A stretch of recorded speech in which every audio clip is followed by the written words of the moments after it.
బాగుంటున్నాడవా? ఇప్పుడు బాగున్నాము. ఇప్పుడు 8 నెలలు అయింది. బాగున్నావు? బాగుండంటే బాగున్నాను. చెప్పినట్లు ఏంది ఎదురు మాట్లాడలేదవా?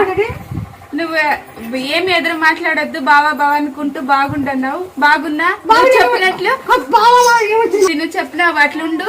బంగారం అంతా తెస్తాడన్నావు, తెచ్చినాడు. అందుకే ఈ రోజు మొక్కు తీర్చుకుందామని వచ్చినావా? అన్నారు ఇప్పుడు బియ్యం తెస్తానని మొక్కున్నాను. ఇది పడుతుంది అన్నావా? నిలబడి 3 నెలలు కాళ్ళు ఇరిపోయినాయి. ఈడే దగ్గర ఆలూరు పక్కన 2 కాళ్ళు ఇరిపోయినాయి. అందరూ ఆపరేషన్ చేయాలా అని అన్నారా? ఊపిరి ఆడతలేదు. నాకు చాలా సీరియస్గా ఉందంటే ఫోన్ చేసినా నేను. మల్లెపూలు వాసన చూపి అంటే సాయంత్రం కంతా వాసన చూపించే లోపల బాగుంది, నొప్పి ఏం లేదు, బాగుంది ఇప్పుడు అన్నాడు. ఇప్పుడు కొంచెం నడుస్తున్నాడు. అది కొంచెం ఎముక కొంచెం బయటకు వచ్చింది. మా నాన్నకి నడుచమంటే నడిపిస్తున్నాం. కొద్దిగా నడుస్తున్నాడు రోజు బాగా. నాకు పెళ్లి కాలే అంటే పెళ్లి చేసినావు, అన్ని చేసినావు. ఆ నమ్మకం మీద వచ్చిన నేను. బాగైంది. నడుస్తున్నాడు. కొంచెం బాగైంది. నడుస్తున్నాడు. ఇప్పుడు కొంచెం నడిచిన తర్వాత ఈ గుడి చుట్టూ తిప్పుతాం అనుకున్నావా? బోనం మోసుకొని తిప్పిస్తాం కరెక్ట్ గా.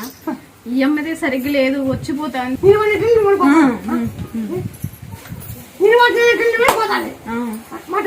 అవునవా?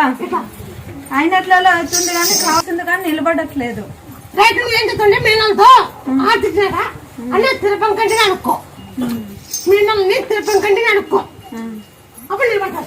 నీ కొడుకు నాకు తెలుసువా ఏమంటే నాకు టయానికి అడ్జస్ట్ కాలేదు. కానీ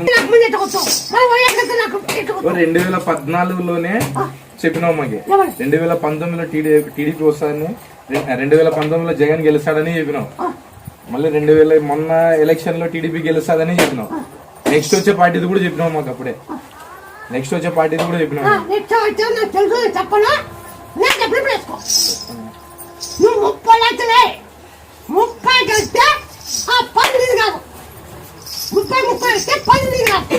సర్లేవా తీసుకొని అందరికి జనాల కోసం కదా. ఇప్పుడు రేకుల చెట్టు మళ్ళీ వెనక సైడ్ బ్యాక్ సైడ్ వేయించినావు. ఇదంతా కొన్నావు జనాలకి. సంవత్సరం జాబులు చేస్తాము. మళ్ళీ బిల్డింగ్ అంత లేచిన బిల్డింగ్ కట్టించినావు కదా. ₹1 గానీ ఏం వచ్చినట్లే ప్రతి దానికి డెవలప్మెంట్ కే వాడుతున్నావు. అసలు అప్పుడు అప్పుడు కాదు ఇప్పుడు రోడ్డు వేసి మొన్న పోయి అనంతపూర్ లో ర్యాలీ చేసే లోపల మొత్తం చుట్టుపక్కల మన రాష్ట్రానికే తెలిసిపోయింటది. మొన్న జరిగిన పాదయాత్ర మన రాష్ట్రానికే తెలిసిపోయింటది. ప్రభాకర్ రెడ్డి వాళ్ళు ఆ రోజు చెప్తే వాళ్ళు రావాల ఖచ్చితంగా మీరు ఏదైతే చెప్పినారో అదే గెలిచిందండి. ప్రభాకర్ రెడ్డి వాళ్ళు గెలుస్తారని చెప్పినావు, పయ్యావళి కేసు వాళ్ళు గెలుస్తారని చెప్పినావు, అందరిది చెప్పినావా? ధర్మం